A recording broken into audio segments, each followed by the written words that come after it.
The range program on the Blue Mountain Ranger District. We're talking about a little bit of range today. Hopefully we don't read too much. The Big Mosquito planning area, we have 4 major allotments that we graze out there: Low, Middle Fork, Bear, Camp Creek, and Slide Creek. And not all of the allotments are completely encompassed within the project area. Bear has 100% of that allotment within the project area. As you can see, Camp Creek's only got 39, Low Middle Fork, which is a significantly larger allotment, 42, Slide Creek 33. The allotments don't follow the watershed boundaries like our projects do, so they expand outside of the project area. Each of those allotments, here's just a quick graph of, or table of cow-calf pairs for each allotments, and then the animal units months used. Animal unit month is 1 cow and calf, 30 days, 30.46 days, is 1.32 animal units. So, all the allotments, and the reason Low and Middle Fork's on here 3 times and Slide Creek 3 times is because there's different, Low and Middle Fork has 3 different permittees, 3 different permits on that allotment, and Slide Creek also has 3 different permittees on that allotment that all graze together. At the bottom here we have totals. We have about 1,460 total cow-calf pairs that graze within a percentage of the project area for 9,095 AUMs. In perspective, that's 14% of the entire grazing program on the Blue Mountain District.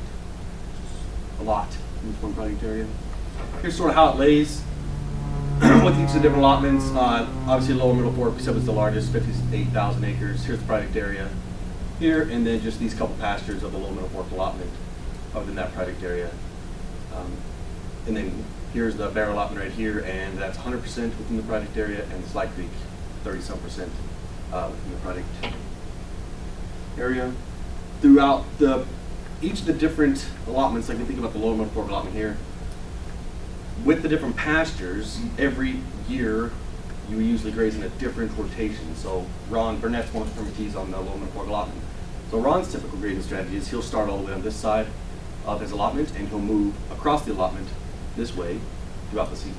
This typically, and then for his allotment, we typically go the same direction, but like the Slide Creek allotment is on a 3-year rotation. So this year we grazed first in the sale pasture with 777 pairs, which is a total committed number. Then we went to the east pasture, then we went to the west pasture. Next year we'll go first to the east pasture, then west and south. So every year is a different grazing rotation, different strategy for each different allotment. Just a little bit of background on grazing. It's been a pretty big part, as everybody knows, of the landscape, you know, especially since the 1900s or so. In the 1900s, we mainly had sheep. Within this area, we would have had somewhere around the 14 to 20,000 head of sheep grazing. It's hard to get an accurate number on the number of sheep because we didn't keep real good records back then. From 1940s, we pretty much shifted to cattle grazing. In the mid-1900s, we established the allotment basis, the pastures, and then we started doing allowable use standards in the 70s and 80s. And then in the 90s, we really started to cut down on the amount that we're using out there. Livestock numbers got decreased quite a bit. And then in 2000s and on, we increased our mitigations for how much we're grazing out there, how many cow-calf pairs, what the season of use is. And the conditions were such. Large landscape conditions in the 1960s across this area were poor, very poor. There was isolated areas of good condition, but not many. In the 70s, we started to see an upward trend across the landscape. Things started to get a little better, and then in the 2000s, we have the inverse of the 60s, where the trend in landscape is upward, in good condition, and we have these isolated areas of poor condition. The Pibo site that Alan mentioned earlier on Deadwood Creek, the results from that, they collect that every 5 years. The most recent results was done in 2010, and it showed improvements in the width to depth ratios, bank angle, and undercut banks. We can extrapolate that data out to the other streams within the project area. Give us an idea of what the riparian conditions look like out there. Okay. And how we get to there's a lot of reading for this one. How we get to the riparian conditions, how we're getting to the conditions of the range we currently have. During the grazing season, the project area supplies 1/4 pound of forage per day per acre for livestock use.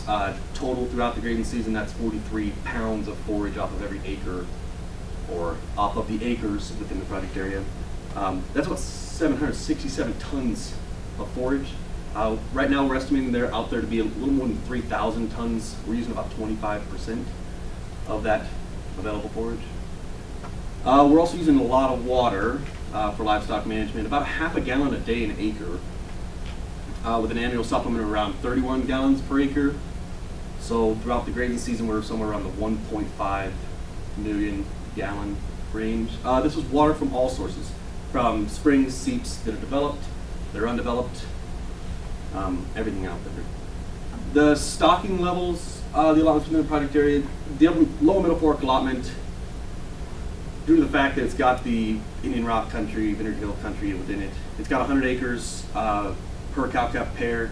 Bear Creek is mainly a meadow system at the bottom of Bear Creek, along with Kent Creek, so we graze less acres per cow because we have more forage production on those, so 19 acres and 12 acres respectively. And Slide Creek's 33 acres per pair. The district average stocking level is about 63. We graze at about 63 acres per pair. It's pretty widely variable. We use that as just a starting point to understand how to, if we're going to start grazing something, where we should start at. Somewhere around 63, but obviously every acre produces a different amount. Speaking of water, we have existing water developments, not many, and I don't think this is 100% of what's mapped out there. They're represented by the blue circles, the dark blue circles, and we have what springs and seeps that are out there that are not developed, represented by these little blue circles right here. We are pretty limited on water developments in the area. As such, we are using quite a bit of the riparian resource for the water supply for livestock out there. We also have this really cool, on this allotment right here, this is Slide Creek East Pasture. These are cattle stock driveways. This is one of the top 5 largest allotments in the region, 777 pairs. So to more effectively move livestock through that pasture, I don't know when, dating back at least in the 1800s, they developed these livestock driveways, and they've used them, and it's how we get that large number of critters from one side of the pasture to the other side of the pasture. And they're pretty well maintained. They're used by hunters quite a bit. They are about 4 or 5 feet wide, and it's pretty much a cleared area through a thick of the forest. And every critter out there seems to know where they are. Wildlife use them a lot, hunters use them a lot, and it's really important for livestock management out there. So this is a cool, these black circles are 1,500 meter radius circles. Within the center of each of those black circles is an existing water development. At 1,500 feet from a water source, you expect you're going to use 80% of your forage. Okay, so if I draw a 1,500 meter circle, I can say I'm going to use 80% of the forage for that livestock within that circle. The color coding here is what's called the suitability capability model. Suitability capability is a process run at the regional level that tries to figure out if the land is suitable or capable for livestock to be even grazing on it. There's a bunch of different factors. This project area has some pretty cool ones. The light green, this green color right here, would be what they would consider suitable grazing land.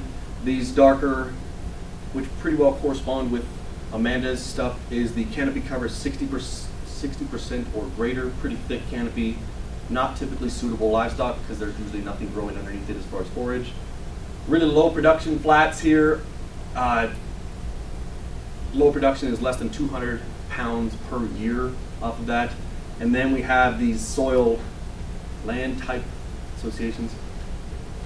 It's areas that are unsuited due to soils reasons.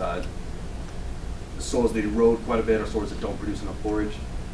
And then I've color coded the slope. You assume livestock are going to use country. It's not unsuited if it's steep country. It's just much less likely to be used. So 60% slope, that's pretty steep country. That's more sheep country. 45% is livestock are going to use it every now and again. The interesting part about this is we have a whole lot of suitable grazing land within this project area. we don't have that much water developments, that many water developments, so we're using the suitable grazing land away from our water sources and having to use more riparian areas. It's sort of one of the catch-22s.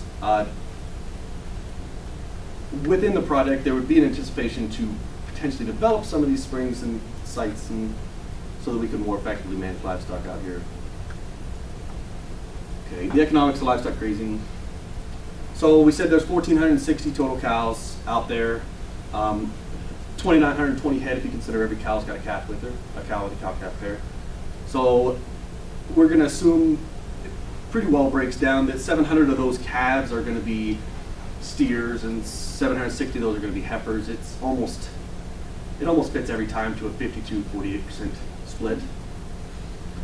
And then you're thinking about you're going to have replacements that you're going to keep every year to replace herd that's kind of getting older, and you're going to have some death loss. So of those 1,460 total calves out there, you're going to sell about 1,384 of them a year. Based on today's market, that's $1.52 million. So if you're thinking about Big Mosquito Project area, it's currently used by $1.52 million worth of livestock every year. That's today's market.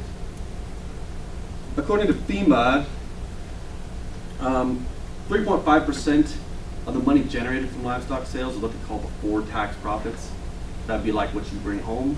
So 53,284. It's minimal considering you're splitting between 10 different permittees. And then another kind of cool thing, EPA did a research project, and they want to know, cattle sales. What do cattle sales do for business output? So within the project area, I said we're grazing $1.52 million worth of livestock sold every year that are using that project area.